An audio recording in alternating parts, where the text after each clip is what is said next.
Boa noite, doutora. Tô tentando. Meu problema tá com a internet aqui, Marcelo. Vamos ver se a gente consegue. Tá, tá, vamos.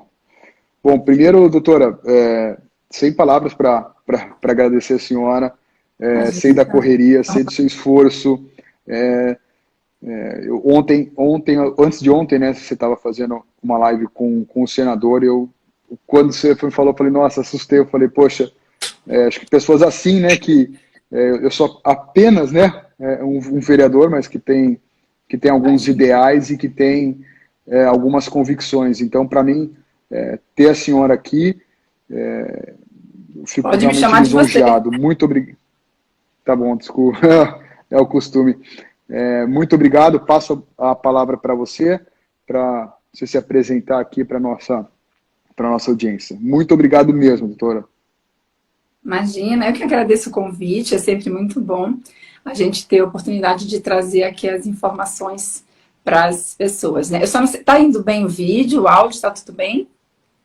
Tá, para mim tá ok. O vídeo ele tá meio, vamos dizer, não tá com 100% de nitidez, tá? Mas o áudio Entendi. tá 100% e por enquanto não tá travando. Então tá bom. Bom, eu não sei o quanto que dos seus seguidores, né, que já me conhecem, mas a gente está, né, eu e um grupo enorme de médicos, de milhares de médicos, estamos aí trabalhando na pandemia, né, tratando os pacientes de forma imediata.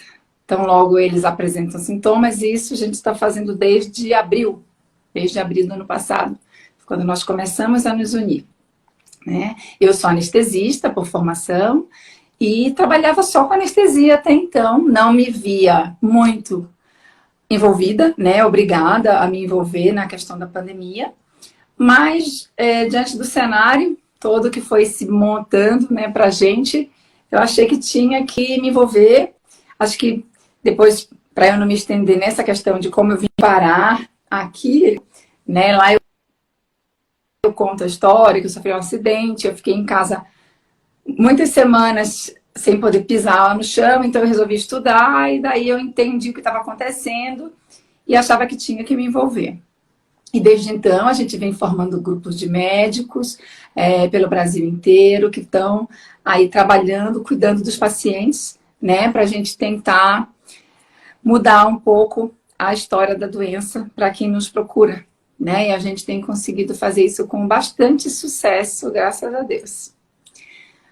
E agora eu acho que a gente chegou no pior momento, né, da pandemia no Brasil, com várias cidades colapsadas, e isso faz eu me lembrar justamente de quando a gente começou a se envolver, que foi quando a minha cidade natal, que é Belém do Pará, colapsou, e daí a gente foi atrás de estratégias que pudéssemos adotar para lidar com aquela situação, né, dos pacientes ali que precisavam internar, não tinha leito, e tinha que ser feito alguma coisa por eles, né, que aí é uma história que eu sempre conto, que foi quando a gente conversava muito nesses grupos e tinha uma entrevista do Dr. Zé Balos, onde ele falava do uso do corticoide.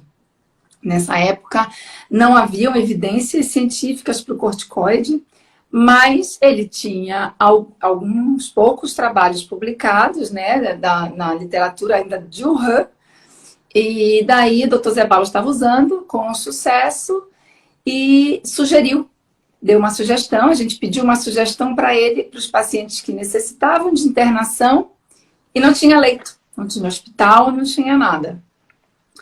E o Dr. Zé Balos deu essa sugestão, a gente compartilhou com esse grupo de médicos, né? Era uma combinação de corticoide, anticoagulante e antibióticos. Eu não vou entrar em detalhes de drogas e doses, porque não é permitido e nem é a intenção, né? Estimular ninguém a se automedicar, só para quem entenda as classes de medicações. Quando isso aconteceu, para nossa surpresa, algumas semanas depois, centenas de pacientes haviam sido tratados com sucesso. E aí nós começamos essa corrida contra o tempo para contar essa história para mais colegas. e para tentar ajudar, orientar para caso chegasse, passassem pela mesma situação, soubessem o que fazer, já tivesse alguma alternativa. Você quer que eu continue contando? Você quer perguntar alguma coisa? Se deixar, eu vou contando. Não, vai, não, vai embora, porque assim, tá super legal, fica tranquila. Acho que eu vou tentando anotar as perguntas, viu, doutora? Mas Tá. você que comanda aqui o espetáculo. Imagina, não, se você quiser já fazer alguma pergunta, porque a grande questão é o seguinte, que é o que a gente sempre fala. Quando a gente resolveu fazer isso, não tinha evidências científicas, né? Quando o doutor Aham. Zeballos deu essa sugestão, as evidências não existiam. O que havia, sim, era a plausibilidade, né? Pela fisiopatologia da doença e alguma evidência, porque uma coisa que é importante a gente frisar é que evidência científica não é apenas a evidência robusta nível 1A, com ensaios clínicos randomizados, né? Existem vários níveis de evidência científica. E às vezes, mesmo que você não atinja o nível máximo, isso não significa que não funciona, né? Nós, numa pandemia, você tem que agir, você vai virar para o paciente que está ali na sua frente com falta de ar e vai dizer para ele, então, eu não tenho evidência. Você tem que fazer alguma coisa, né? Uhum. E eu nunca imaginei, mesmo Sim. com o cenário que a gente teve ano passado, que a gente chegaria no cenário que a gente está agora, né? E assim, e é uma pena o que está acontecendo no Brasil, que é o seguinte, a cepa P1 mutante, ela apareceu aqui. Né? Então, os médicos que mais podem falar a respeito disso, que têm mais expertise para tratar esses pacientes, são os médicos brasileiros. Os que estavam em Manaus, os que estão lá em Belém, agora até os que estão no resto do Brasil inteiro. Só que a gente não está percebendo uma movimentação para mudar as condutas, né? A cepa P1 ela tem um comportamento diferente da cepa anterior, ela é mais agressiva, o quadro clínico é mais agressivo. E a gente vê pessoas, médicos, né, usando a conduta da anterior. E, não e assim, chega a ser indignante até para a gente, porque você está vendo ali, praticamente, em alguns casos, é outra doença, e a pessoa está engessada numa dose que ela leu porque é uma evidência científica robusta que não funciona para essa cepa. Porque é praticamente outra coisa que os médicos estão vendo. Estão muito assustados e falam, de repente, o que eu fazia não funciona mais. E aí, você não vai fazer nada de Uhum. diferente? Né? E os nossos grupos de médicos estão adaptando o tratamento, aumentando as doses das medicações, fazendo coisas assim incríveis, tratando dos pacientes em casa, né, alugando torpedo de oxigênio, mandando enfermeira fazer medicação endovenosa, fazendo fisioterapia respiratória, VNI em casa, porque não tem mais leito, e com sucesso, sabe? E, assim, é essa que é a minha intenção quando eu entro nessas lives, porque, assim, a gente está muito desgastado, né?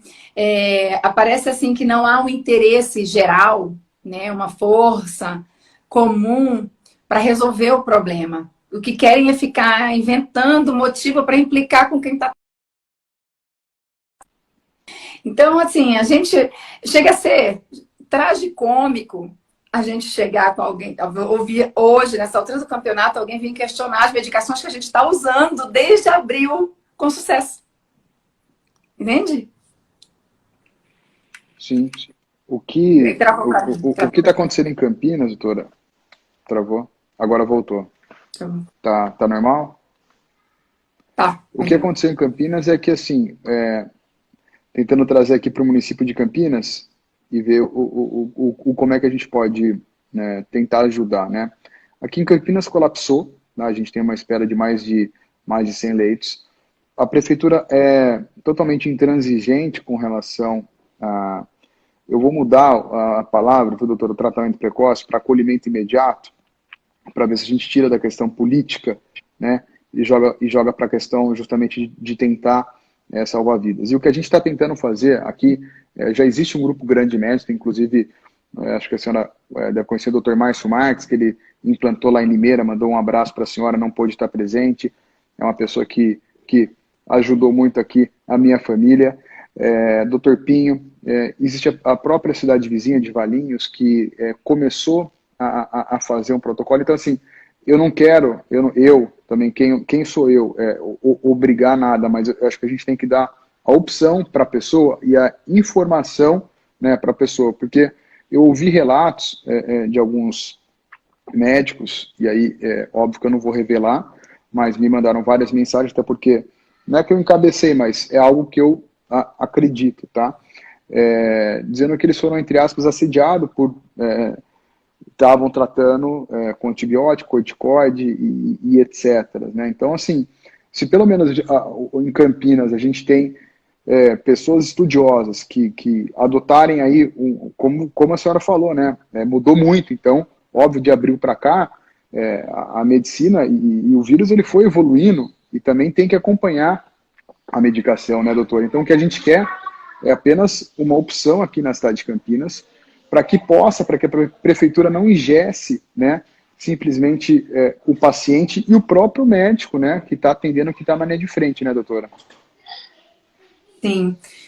É isso que a gente tem lutado muito, por essa questão da autonomia do médico, né, que seja respeitado, já que a gente não tem, de fato, a gente não tem nenhuma medicação milagrosa, a gente não tem a cura para a Covid, talvez por isso que tenhamos tantas discussões, né, mas o que a gente tem a gente tem conseguido com uma combinação de medicamentos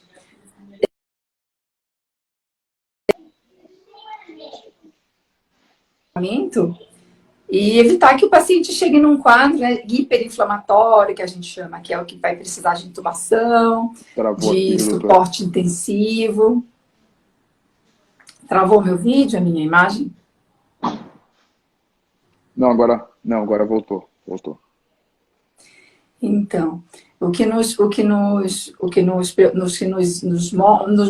o que nos motiva é que a gente trata muitos pacientes, isso é muito importante que fique claro, a gente pega muitos pacientes já inflamados, né? Que é um paciente assim que ele está ali com o pé no hospital e com toda tendência para agravar, que são pacientes com muitos fatores de risco, obesos, hipertensos, diabéticos, com mais idade. E uma coisa bem interessante é que são pacientes que eles acabam tendo uma fobia de hospital, pelo que eles estão vendo, então eles não querem ir no hospital de nenhum jeito, aí procuram o nosso grupo, às vezes estão desaturando. É o que eu te falei, os médicos fazem verdadeiros milagres, né, de reabilitar, de tratar desses pacientes, fazer fisioterapia respiratória, medicação endovenosa, e tirar eles desse quadro, frear esse quadro, e eu acho assim que é uma pena que todo esse trabalho que está sendo feito em paralelo com a terapia intensiva, porque em nenhum momento eu vou desmerecer, né, o trabalho dos colegas intensivistas que estão fazendo um trabalho assim heróico também, muito difícil a situação deles, mas o que os colegas dos nossos grupos estão fazendo esteja certo, que está repercutindo diretamente, está conseguindo desafogar os hospitais e salvar muitas vidas. Os exemplos não são poucos, e essa é a minha chamada, esse é o meu apelo, é pedir para que os colegas se juntem a nós, que procurem saber o que a gente está fazendo, como que a gente está tratando. A gente não trata assim baseado em achismo, né? Por exemplo, eu vou dar um exemplo só, o anticoagulante que a gente usa no nosso tratamento. O NIH é como se fosse tipo o Ministério da Saúde, entre aspas, norte-americano, né? Que é o National Institute of Health. Eles recomendam a dose de anticoagulante que a gente recomendam para pacientes internados. Mas você faz o que você não tem leito? Você trata o paciente como se ele tivesse internado, você faz um tratamento domiciliar, ele não tem leito. Você não vai deixar de fazer essa dose. Entendeu? E aí a mesma coisa com corticoide. Então, mesmo que a pessoa esteja questionando o médico, né? Questione o tratamento que a gente faz de fase inicial, que são essas medicações que estão extremamente polemizadas e politizadas, ok, mas que ele não deixa um paciente inflamado, que é um paciente potencialmente com chance muito grande, né, de evoluir para um quadro muito mais grave e até fatal, que ele não deixa esse paciente desassistido, né, que seja tratar dessa forma, porque assim, a gente está vendo que a coragem desses médicos que estão fazendo isso tá valendo a pena. E isso é que nos procuram, que começam a tratar e dizem, olha, eu estou tendo um resultado excelente. Depois que eu comecei a tratar como vocês tratam, os meus pacientes estão indo bem. E eu vou te falar que essa cepa, ela dá muito mais trabalho para o médico. Mas mesmo assim, os colegas estão conseguindo. Eles estão conseguindo. Porque o que acontece aqui, a gente não tem condições, por exemplo, você vai num posto de saúde de Campinas, você demora 9 dias para ter um resultado de um exame. 9 dias, né, doutora? Eu que já... a partir do 5º dia, vamos dizer, o paciente já está na segunda fase. Com a cepa nova, teoricamente, já está inflamado, né? E aí que você, entre aspas, perdeu o time, não é isso do tratamento inicial, que a gente fala, né? do tratamento, do acolhimento inicial, né? Do acolhimento imediato para aquela pessoa, para que não chegue no ponto final. Porque assim, o que eu faço com 110 pessoas que estão esperando leitos hoje em Campinas, doutora? Acho que a senhora falou com propriedade. Faz as medicações como se estivesse no leito, só que em casa. É isso, não é? E por que as prefeituras, elas, né? E por que as prefeituras não dão essa opção? Porque politizou? Porque não acreditam? Porque não tem estudos? O que está acontecendo?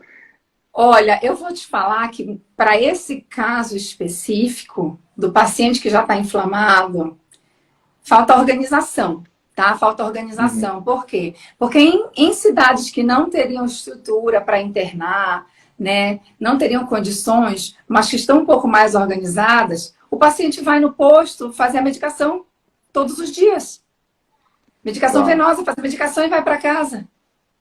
Uhum. Com um pouco de organização, você faz isso, mas o paciente volta amanhã, ele vai ficar 15 minutos no posto recebendo a medicação e vai embora para casa. Você salva ele. Tá, isso tem condição de fazer. É só possível a parte de fazer, organização. Sim. Você coloca uma equipe para ir na casa dos pacientes fazer, você faz um cronograma, separa várias equipes de enfermagem para fazer as medicações. É possível, ou para passarem no posto, que você não pode deixar o paciente morrer à míngua, né? É isso que não dá. Uhum. E o que a gente se ouve bastante, né, doutora, que não existem, sempre bate na tecla dos estudos científicos, né? Eu acho que é importante falar até que ponto, né, a medicina você tem 100% ou X% de uma eficácia, de uma eficiência de um medicamento, ou quando a gente está, vamos dizer, num estado de, entre aspas, de guerra ou numa pandemia. Como é que a gente pode desmistificar isso ou explicar de uma forma mais clara para as pessoas? É que assim, isso que você está falando, da questão da evidência científica, cabia lá atrás, né? Lá em abril, em maio, agora não cabe mais. Para todas as medicações que nós usamos, existe um grau de evidência científica para a Covid, entendeu? Para todas elas. Pode não ter o grau de evidência máximo para todas, mas para todas existe algum grau de evidência de benefício. Entende? Dos que a gente combina. E por isso que a gente não desiste, apesar de toda a pressão, apesar de toda a perseguição, porque os nossos resultados são a nossa motivação. Sim. Porque o que a gente está falando aqui, as pessoas também confundem, né? O tratamento, entre aspas, preventivo do tratamento precoce, né? Existe também uma confusão, né, doutora? O tratamento precoce, que é o acolhimento imediato, quando a pessoa tem o sintoma, né? Por exemplo, hoje, né, tá com coriza, tá com febre, você vai pensar, olha, não, pode ser uma gripe. Não, né? Acho que você não tem que ter dúvida disso. Não é isso, doutora? Acho que também é bom deixar claro isso para as pessoas. Isso. Agora estamos em colapso em vários lugares. O que as pessoas têm que ter em mente? Quais são os sintomas iniciais que devem fazer com que suspeitem de Covid? Tá? E na presença desses sintomas, você procura um médico para te avaliar. Né? Você não é lógico, às vezes você não vai pegar o primeiro sintoma e sair correndo para o médico também, que você não, né, não vai ser, mas você vai ficar pelo menos em alerta. Né? Você está com uma dor de cabeça, você vai observar se você também está com outro sintoma, tipo diarreia, ou cansaço, dor no corpo, coriza, garganta arranhando. Se você começa a combinar esses sintomas, isso aí vai acontecendo em alguns poucos dias, chega no segundo, terceiro dia, que é o limite para você começar o tratamento, você procura um médico.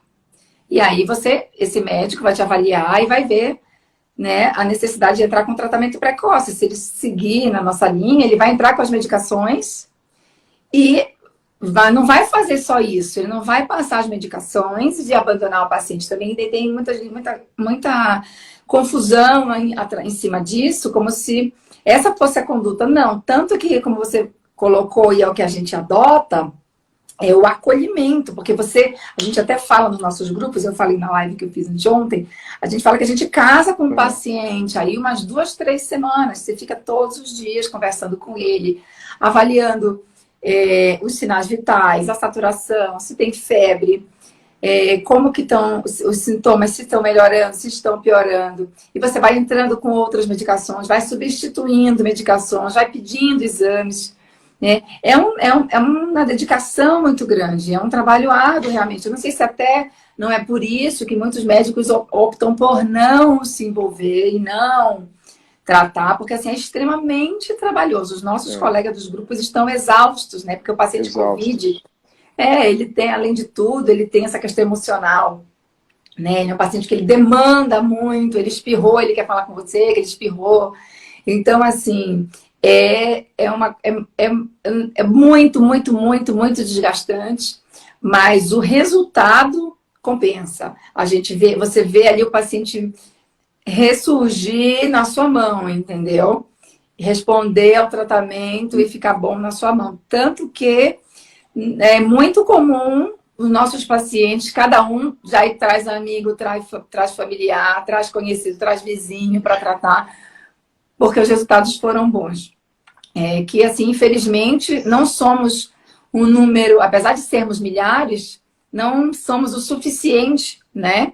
Para a população brasileira. A gente precisa que mais médicos se engajem nessa forma de tratar, que mais médicos ousem mais, porque não deixa de ser uma coisa ousada, né? Você conduzir um paciente que muitas vezes está grave e está em casa, porque não tem hospital. A gente tem relatos de médicos que foram para dentro da casa do paciente, pegar a veia do paciente, ficar sentado do lado do paciente, esperando o paciente melhorar. Mas estamos em guerra, né? Estamos em guerra e, assim, você tem que fazer de tudo. Você vai desistir de tentar salvar a vida da pessoa? Você pode fazer a diferença entre a vida e a morte, né? Sem dúvida. Sem dúvida, doutora. Tem muita gente... Não, pode falar. Você fala da profilaxia, se você quiser que eu fale um pouco da profilaxia também. Sim, acho interessante. Tem muita gente perguntando vitamina D, zinco, se criança toma, não toma. Eu não vou entrar nesse mérito, porque tudo tem que ser feito com orientação médica. Mas, de um modo geral, tudo que melhora a sua resposta imunológica é benéfico. Especial atenção para o que já tem trabalhos publicados, que é da vitamina D, o zinco. A da medicação do momento agora, né? A medicação assassina do momento virou a ivermectina. Né? Descobriram, eu ia falar, mas funciona. Não, é impressionante, porque a medicação existe há décadas, ela já ganhou prêmio de tão boa que ela é. A gente tem um estudo da própria Lancet de 2019, tá, para malária, mas que pode muito bem ser extrapolado para Covid, porque trata-se de distribuição ampla em população para profilaxia. E uma das conclusões desse trabalho, que foi feito para malária, mas que pode ser extrapolado, porque a população é a mesma, é que é uma medicação segura para ser distribuída de forma ampla. Está escrito com todas as letras na conclusão. E, de repente, virou uma medicação super perigosa. Né? O Flávio Cadejani até fala assim, nossa, tem alguma coisa de tão grave assim na história da ivermectina que a gente não sabia? Foi escondido alguma coisa que a gente não sabia, que a ivermectina é tão perigosa assim, e de repente tudo isso veio à tona, né? E assim, pra gente, dos nossos grupos, que a gente acompanha muitos serviços, né, muitos protocolos de muitas cidades, como, por exemplo, Porto Feliz, Porto Seguro, né, que são cidades que têm o protocolo com tratamento de todas as fases da Covid implantado, né, com sucesso. A gente tem um exemplo da Unimed Belém, que foi uma das coisas que me moveu na direção dessa luta, né? Foi quando a gente viu os resultados da Unimed Belém lá na primeira cepa, quando não tinha medicações, e a Unimed, mediante a apresentação de receita, de prescrição médica, entregou as medicações para os pacientes. A ivermectina fazia parte desse kit de medicação. E foram dezenas de milhares. E nem se ouviu falar em nenhum problema. Agora pronto, a medicação, ninguém pode tomar que mata, tá matando todo mundo por aí. É bizarro isso, é bizarro, é assustador o que estão fazendo. Porque estão aterrorizando as pessoas, estão deturpando a verdade, né? E aí quando você falta com a verdade, você enlouquece as pessoas. Né? Você não pode fazer isso. Então, é muito mais grave do que simplesmente condenar uma medicação. Você está enlouquecendo o povo. E é isso que o povo já está fragilizado, né, doutora? E se a gente não tiver a condição...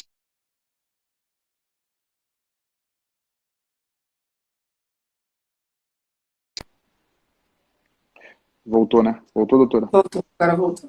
Se a gente não tiver a condição de passar uma informação, porque esse terror com relação à ivermectina começou de repente, porque eu acho que começou a crescer o movimento dos médicos, começou a crescer justamente toda essa parte de orientação, de divulgação, começou a crescer a adesão, e aí de repente algumas, né, que se dizem emissoras ou jornalistas começaram a se sentir incomodados, porque eles acabam misturando, porque você é X, você é Bolsonaro, porque você é contra, você é da esquerda. Então, assim, a gente tem que tirar essa desmistificação, a gente tem que tratar a doença com as armas que a gente tem na mão, de forma séria, de forma qualificada.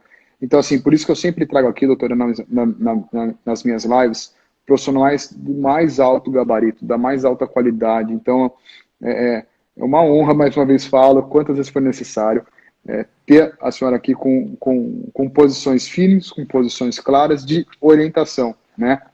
A gente não está fazendo propaganda de absolutamente nada, né? E então a gente perguntando como tomar, né, doutora? Também acho que deixar claro que a gente não, acho que a senhora nem pode, nem deve falar como tomar, que jeito que se toma. Então aqui também cabe da nossa consciência, e principalmente da senhora, falar, olha, a gente, infelizmente, né, a gente não pode, a gente pode passar a informação, e mais uma vez, se tiver sintomas, já procura um médico, e aí esse médico sim que vai dar a orientação correta de acordo com o diagnóstico que ele tiver, que ele vê, né, doutora? Acho que é importante deixar claro isso também. Exatamente. Porque não existe um kit pronto, né? Você pega a maletinha e vai para sua casa, como eles estão preconizando. O que acontece, uma coisa importante da gente enfatizar. O ideal, qual que é o ideal? É você ter um médico te acompanhando diariamente na evolução da doença, caso detecte a menor alteração que seja, que haja necessidade de intervir, seja para entrar com a medicação, para aumentar a dose, para substituir, ele possa fazer isso num cenário ideal, né? No cenário possível, o que fazem? Fazem os kits, né, que ficaram aí estigmatizados, a questão do kit Covid. Mas por quê? É uma combinação mais simples, de medicações seguras, né? E o que foi demonstrado? Que em locais onde foi adotada essa estratégia, qual foi o resultado que foi alcançado? Um menor índice de morbimortalidade, que é uma menor necessidade de internação e uma menor mortalidade dos pacientes. É 100%? Óbvio que não. Vai ter gente que vai tomar e vai piorar? Vai. Só que comparando os dois grupos, o que a gente percebe? Que o grupo que tomou, essa quantidade de pessoas é menor. E isso já é suficiente numa guerra, numa pandemia, onde você está falando de milhões de pessoas, né? Isso pode impactar milhões de pessoas. Então, quando a gente analisa os cenários, né, fica muito claro esse resultado. Acabou de ser publicado recentemente pelo professor Francisco, da Universidade do Espírito Santo, um estudo onde ele analisou as curvas de mortalidade do Amazonas e do Pará. Tá? E olha só que coisa, o Amazonas não implantou tratamento com tratamento de fase 1, que é com essas medicações do kit COVID, a medicação do tratamento precoce. O Amazonas não fez isso não foi política deles. Já no Pará, foi adotado como política de Estado, tá? Para todas as cidades foi enviada a medicação, lá em abril, tá? Abril do ano passado, na primeira cepa. Uhum. Foi enviada a medicação, foi orientado, os médicos estavam aderindo. E o que ele concluiu? Que houve uma diferença estatisticamente significativa na mortalidade entre os dois estados. Um estado, e assim, são estados que você consegue traçar um paralelo, porque eles são estados que têm muitas características semelhantes, tá? Seja de clima, seja perfil populacional, seja densidade demográfica, tudo é muito parecido entre os estados do Amazonas e do Pará. E a diferença foi gritante de mortalidade no Amazonas comparado com a do Pará, tá? E assim, não é o ideal? Não é o ideal. Tá muito difícil em Belém? Tá muito difícil em Belém, por vários motivos.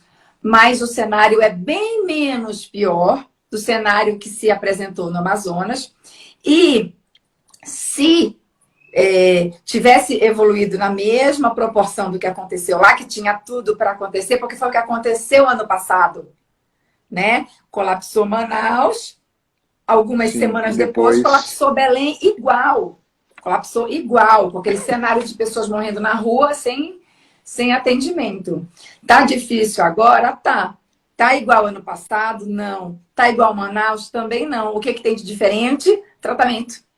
Tá? Aos trancos e barrancos, porque infelizmente os colegas em Belém, não sei por que motivo, parece que não estão prescrevendo tanto quanto prescreviam antigamente, tá? As medicações. Eu tive informação de que tem medicação até que está vencendo, que é uma pena, né?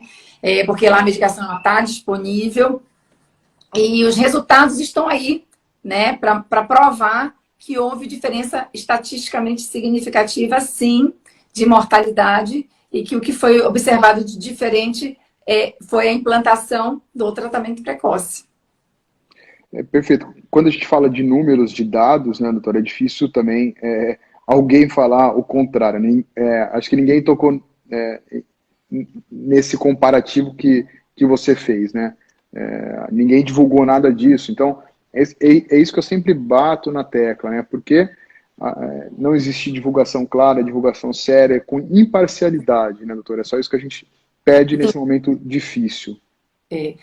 A situação do Brasil me surpreende mais ainda, porque a gente vê na mídia dos outros países, pelo menos assim, ivermectina está demonstrando algum benefício na mortalidade da Covid, mas mais estudos são necessários, né?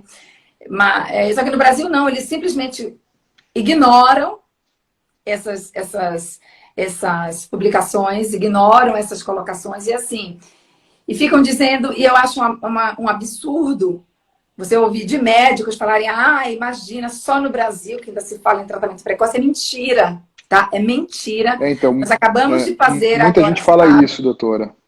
Oi? Desculpa?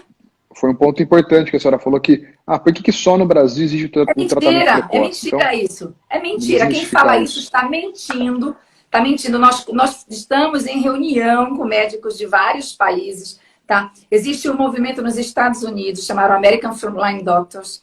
Existe um movimento na Itália que tem apoio de vários advogados que estão brigando pela liberação da hidroxicloroquina, que são chamados de terapia domiciliar, em italiano.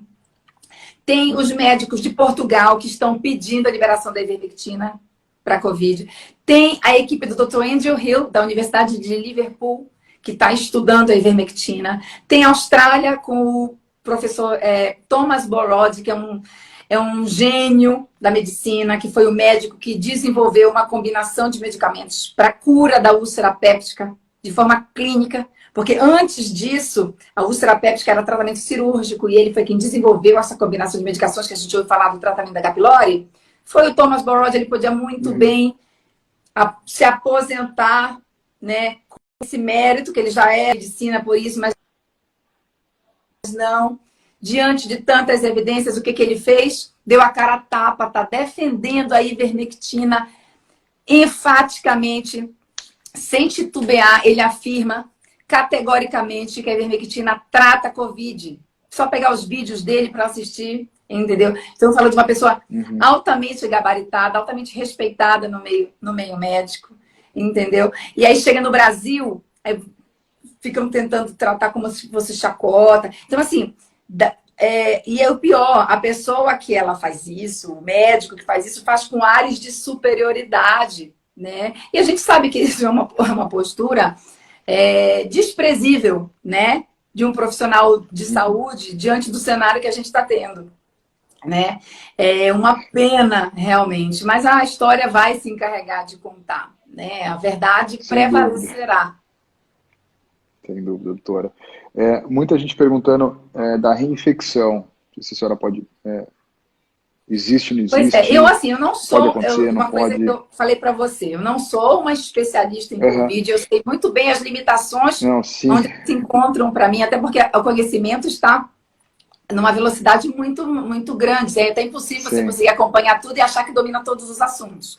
Eu não me... Claro. Tem alguns assuntos que eu não entro no mérito, porque vai ser simplesmente a minha opinião e eu não acho que eu esteja com esse preparo para dar opinião sobre determinadas coisas que eu não fui estudar, né? O que eu estudei, o que eu vi, o que eu sei de dados, eu vou afirmar. O que eu não sei, vou dizer não sei. Reinfecções, o que eu sei de reinfecções?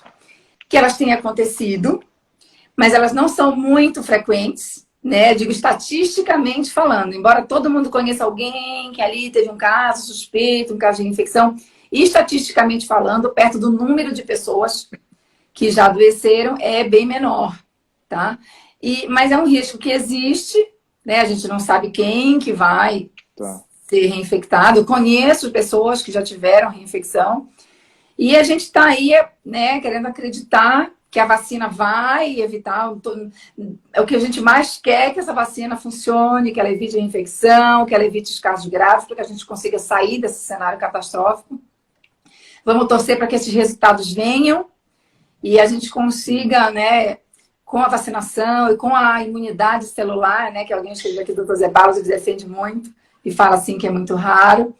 E vamos torcer para que seja isso, né? Estão investigando ainda, fazendo o levantamento dos casos. A princípio, o que temos de informação é que é rara.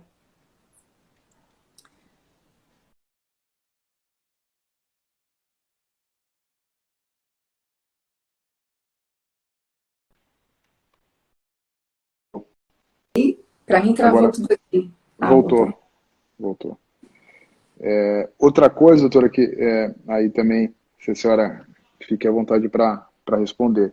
Também está perguntando que, de repente, começaram a falar, né, a alteração hepática, né, em razão dos medicamentos. Curiosamente, no dia que eu divulguei algumas coisas aqui nas minhas redes, o jornal local aqui, ele colocou uma manchete dizendo que pessoa foi internada, sabe, o texto gigante, aí depois embaixo passa bem, entendeu? Então, de repente, começou a vir isso à tona, né?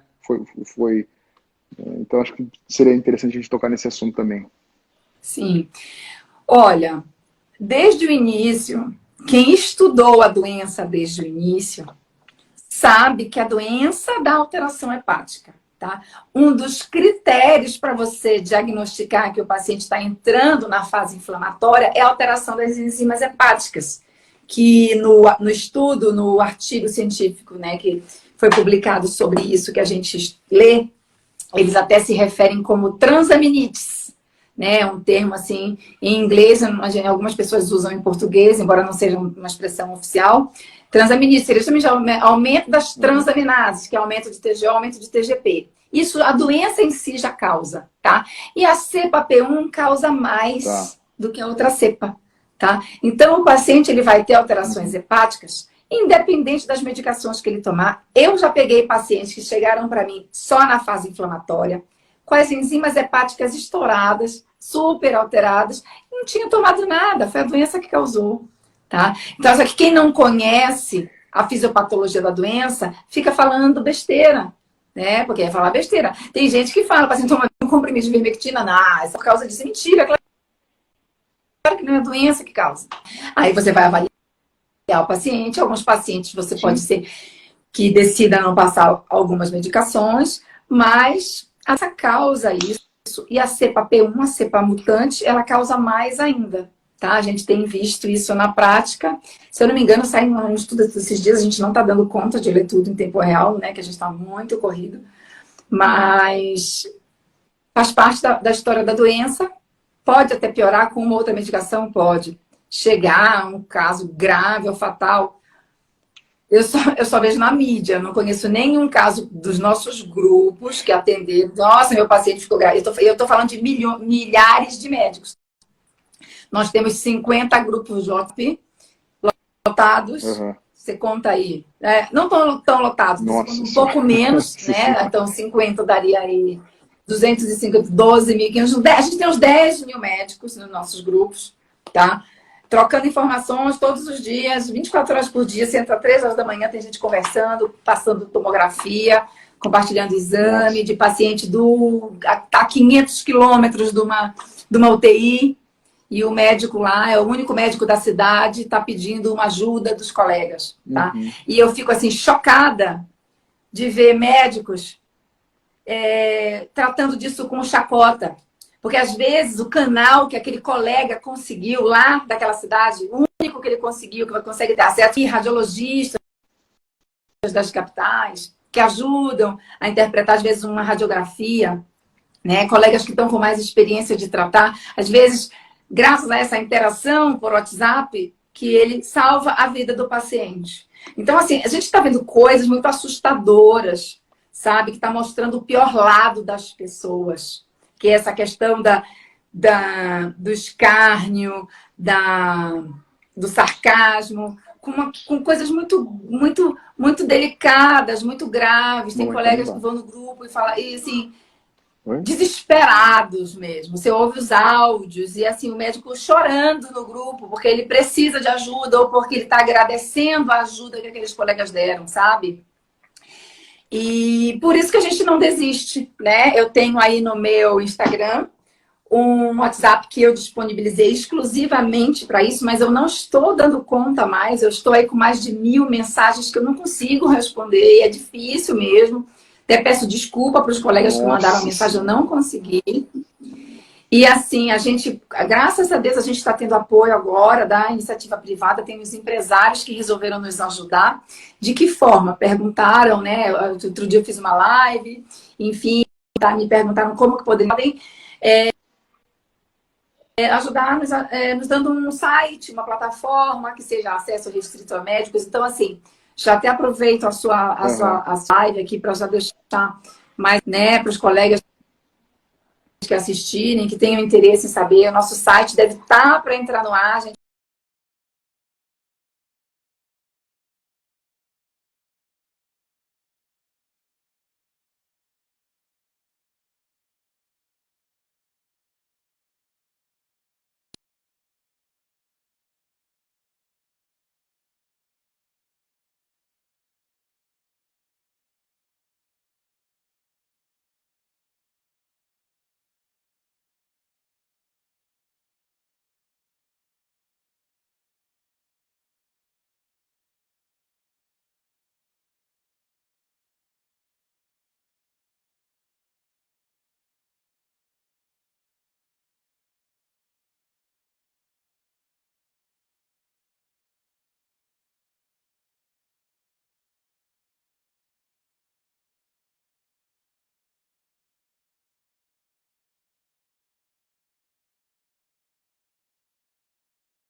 acesse, tá? Então, assim, não adianta pedir quem não é médico, que não vai entrar, tá, no grupo, só vai dificultar para a gente. Então, por favor, não peçam acesso, mas compartilhe com todos os médicos que vocês conhecem, que podem ter o interesse de acessar. E o que a gente tem lá? A gente tem justamente essas aulas, os artigos, tem os colegas contando as suas experiências, tem uma médica de Rondônia, porque Rondônia está ali do lado do Amazonas, né? Eles pegaram a cepa P1 juntos, então ela tem uma experiência muito grande de tratamento dos pacientes que foram, né, acometidos, infectados pela cepa P1. E a gente é um grupo muito grande que acabou se unindo com a intenção de tratar, e a gente está atraindo, graças a Deus, cada vez mais médicos, não só do Brasil, como de outros países. Então, assim, a gente está com esse site, a gente já está até vendo a possibilidade de colocar acesso em espanhol, ou talvez em inglês, por causa da procura que a gente está tendo, né? A nossa ideia é justamente poder compartilhar, né, poder ajudar a outros que vão passar pela mesma situação, e talvez um relato, né, de colegas que estão já fazendo, de que forma estão fazendo e tendo algum sucesso, vai ajudar. Com certeza vai ajudar. Aqui em Campinas a gente está tentando também formar um grupo, né, porque também muita gente nos procurou, empresários, para realmente tentar dar uma solução para desafogar, né, doutora? Então, acho que isso, o próprio site já vai ajudar, então está tendo também uma mobilização nesse sentido. A gente vai tentar, à medida que a demanda for aumentando, a gente vai tentar atender, né? A gente sabe que já tem alguns colegas que estão dando consultoria para empresas com sucesso, tá? Tem empresas fazendo profilaxia na empresa inteira. Exato. E, assim, colhendo os frutos disso. Tem empresas que seguem a nossa linha, então, quando os funcionários adoecem, eles pedem para que os funcionários sejam tratados pelos médicos do nosso grupo, pedem indicação. E os resultados que a gente tem são esses, os pacientes que, de um modo geral, não agravam. Quando agravam, a gente, na maioria das vezes, consegue manejar esse paciente em casa, né, tratar em casa. E alguns raros casos, como infelizmente não funciona para todos, né, é uma conduta que ela não é 100% eficaz, infelizmente. Então, alguns vão escapar mesmo você fazendo tudo. E alguns acabam evoluindo um pouco mais grave. Mas, de um modo geral, as empresas estão bem satisfeitas com os que optaram por isso, estão bem felizes. Quer sejam os que fazem profilaxia, quer sejam os que encaminham seus pacientes para os médicos do nosso grupo. Vamos tentar, porque também Campinas, a gente fala de uma região metropolitana, né, doutora, de mais de 2 milhões de pessoas, né? Só em Campinas 1.200.000, então Campinas acaba recebendo também muita gente de fora, né? São cidades praticamente conurbadas, grudadas, né, uma nas outras. Então Campinas acaba sendo referência também nesse tipo de encaminhamento, de tratamento. E se a gente não tiver a sensibilidade de poder dar essa opção para a pessoa que está esperando um leito de UTI e não ter, simplesmente dar um dipirona, vai para casa, faltou ar, volta para o hospital para ser entubado e morrer. Então, assim, eu não fico, eu não consigo ficar tranquilo, sabe, sabendo de vários relatos nesse sentido. Eu, como político lá em Campinas, eu não posso ficar quieto. Por isso que eu tenho tentado movimentar, tenho levado bastante paulada, mas eu sigo muito na minha vida aquilo que eu acredito, né, doutora? Também não é só acreditar por acaso. A gente traz pessoas como a senhora, que um nome aí, né, do tratamento precoce no Brasil, né, referência também para outros países, falando com propriedade, falando com qualidade, falando com dados técnicos, com dados científicos. Ninguém está brincando de dar medicamento, ninguém está brincando numa pandemia. O que eu tenho feito é isso, levado informação de qualidade com pessoas capacitadas. Então, por isso que eu, mais uma vez, doutor, me sinto lisonjeado por me dar essa oportunidade, mais uma vez, antes de ontem estava com o senador e agora com um simples vereador aqui na cidade de Campinas. Prazer. É um prazer, para mim é um prazer especial. Eu morei em Campinas durante 3 anos. Não sabia, que legal. A minha residência médica foi aí. na PUC de Campinas. Então, eu tenho um carinho pela cidade. Foi uma honra participar. Espero ter conseguido ajudar de alguma forma. Eu que agradeço. Poxa, eu também sou advogado, me formei na PUC também. É uma instituição muito respeitada aí no Brasil. Pena que caiu, que a gente não vai conseguir publicar essa live, né? Não dá para explicar. Não salvou o que a gente falou da outra vez? Infelizmente não, doutora. Eu acho que tem um jeito de recuperar. Outro dia eu vi que aconteceu com a Leda Nagli, algo semelhante, ela conseguiu recuperar. Deixa eu perguntar para ela o que foi que o Duda fez para salvar ela. Vou tentar pedir para ajuda aqui, alguém que estiver nos assistindo, porque muita gente salva, publica, né? Então acho que, mas independente disso, quero mais uma vez agradecer todo o empenho, né, salvado milhões de vidas, dado esse auxílio, né, o que eu falo que muitas vezes que a gente precisa, que o paciente precisa, né, doutora, nesse momento, de um tratamento humanizado, né, eu falo isso porque meus pais receberam, meu sogro e minha sogra também receberam esse tratamento humanizado na cidade de Limeira, graças a Deus ficaram bem, tá, então foi graças também ao Dr. Márcio Marques, Dr. Pinho, são pessoas que acreditam nesse tipo e que também nós, como paciente, né, acreditamos também.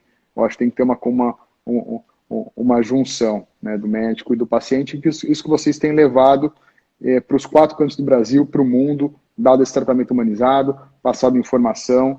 Muito obrigado mesmo, doutora. Tá aí a bola com você para as palavras finais. Me sinto mais uma vez honrado e lisonjeado em receber você aqui. Bom, o que eu quero deixar de recado é para os médicos, principalmente, né? Tenham pelo menos a curiosidade. Tenho a curiosidade de saber o que a gente está fazendo. Venham nos nossos grupos para ver. Você vai ver os colegas tratando. E assim, eu te digo que está muito difícil, tá? A cepa P1 ela é desafiadora, ela é mais agressiva, mas mesmo assim os colegas estão conseguindo. Alguns pacientes acabam internando em número maior do que os da primeira cepa, mas ainda assim a gente consegue salvar muita gente e nas cidades colapsadas está fazendo uma diferença muito grande, tá? Você médico que está numa cidade colapsada, com certeza em algum momento algum vizinho, algum amigo, algum parente pode passar por essa situação de precisar de um leito e não conseguir ou não conseguir logo, né? E se você intervir, adiantar o tratamento, fizer já algumas coisas, você pode ajudar essa pessoa. Né? Pode ser seu vizinho, pode ser pessoa, mãe, seu pai. Eu tratei meus pais em casa, né? Meu pai evoluiu para a fase inflamatória. Nossa. E meu pai tem idade, meu pai tem enfisema pulmonar, né? Justamente enfisema pulmonar. Mas graças a Deus eles estavam muito bem orientados. Eu tratei meu pai desde o primeiro dia com o tratamento. Mesmo assim, ele evoluiu para a fase inflamatória. Não significa que o tratamento não funcionou, mas ele, com todas as comorbidades, evoluiu até 25%. Né? Eu consegui conduzir ele em casa, desaturou, precisou fazer fisioterapia respiratória, aumentou dose de corticóide, aumentou dose de anticoagulante, ficou bom. Em casa, 70 anos, enfisema, pré-diabético. Então, é possível. É isso que eu quero que as pessoas entendam. É possível. Esses relatos são inúmeros nos nossos grupos. Tá? E com certeza os médicos que se unirem a nós e resolverem adotar essa estratégia, principalmente nas cidades colapsadas, vocês vão colher os frutos, nem que seja de colocar a cabeça no travesseiro, de limpar, para saber que você salvou uma vida. Essa é uma certeza que eu dou, porque os números que a gente tem nos nossos grupos são impactantes e assim, e o que a gente tem visto nas cidades colapsadas são verdadeiros milagres dos médicos para tentar salvar as pessoas. Então é isso. Entre Médicos do Brasil no Instagram, tá? Direct mandar o CRM. Só médicos, né, doutora? Somente médicos, isso. Em breve, o entremédicosoficial.com vai ser o nosso site, tá? Que é justamente para a gente ter esse mesmo conteúdo de uma forma mais organizada, digamos assim, e de uma forma melhor, mais arrumadinha. A gente faz meio... A gente não tem profissionalismo, a gente vai fazendo na pressa, ali um colega faz um vídeo, faz... Né, alguma coisa para colaborar, tem uma experiência para compartilhar, mas acredito que agora a gente vai conseguir fazer uma coisa mais organizada no site. Então, por enquanto, Instagram Entre Médicos do Brasil, em breve o site entremédicosoficial.com, tá bom? É E nesse isso. site, doutora, vai ser interativo, por exemplo, o pessoal pode perguntar, vocês vão conseguir Não, dar então, a conta? É, princípio, não. A princípio tá, vai ser um site exclusivo para médicos, para que os médicos possam ter tá, acesso a entendi. isso tudo que eu estou falando. Que a gente vai compartilhar casos clínicos, compartilhar os artigos que a gente lê, compartilhar lives fechadas, né, onde você Aham, vai poder falar de doses de medicamentos, que a gente não pode tá, falar onde tem acesso público, né, leigo, público não médico. Então, quando a gente fizer live exclusiva para médico, a gente vai poder falar e entrar nesses detalhes. Esse é o nosso objetivo. Aí, à medida que a coisa for acontecendo, quem sabe a gente vai fazendo outros braços de outras coisas. Mas, por enquanto, é isso. tá. Não, é porque já fico vagando aqui, né? Imagina se o pessoal, né, os empresários investissem aí, conseguisse dar uma plataforma que você conseguisse ter aí uma interação de resposta, né? Se a gente tivesse algum profissional, isso seria, né, seria maravilhoso. Acho que ajudaria muita gente também, né, Sim, doutora? sim. Vamos ver, né? Quem sabe a gente consegue. O primeiro passo já foi dado, que é o mais Sem importante, né? dúvida. A gente Parabéns. fazer um movimento na direção e o resto agora vai acontecendo. Perfeito. Pessoal, muito obrigado mais uma vez, doutora. Obrigado aí por todas Eu as que perguntas, todas as interações. Obrigado pelo seu tempo, correria, ficar mais de uma hora aqui comigo. Então, para mim, mais uma vez, uma honra. Super obrigado. Parabéns pelo trabalho exemplar, parabéns pelo seu profissionalismo, parabéns por toda a sua dedicação, parabéns por salvar vidas. E é isso. Muito obrigado. Foi um prazer. Até a próxima. Boa Um noite. abraço. Tchau, Boa tchau, noite. Tchau, gente. Boa tchau. noite. Tchau.